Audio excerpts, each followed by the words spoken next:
చెట్టు ఆకుపచ్చ రంగులో ఎందుకు ఉంటుంది? చెట్లు మనకు ఏమి ఇస్తాయి? రేణుకో ఎట్లా ఏర్పడుతుంది? ఉప్పు నీటిలో ఎలా కరుగుతుంది? పక్షులు పైకి ఎగురుతున్నాయి కానీ మనుషులు ఎందుకు ఎగరడం లేదు? ఇనుము బయట ఉంచితే తుప్పు ఎందుకు పడుతుంది?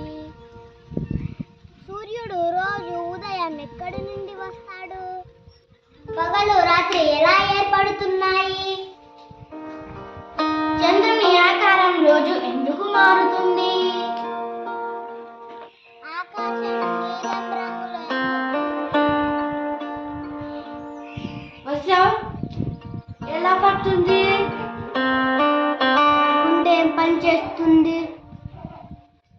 వస్తువులు పైకి కాకుండా కిందికి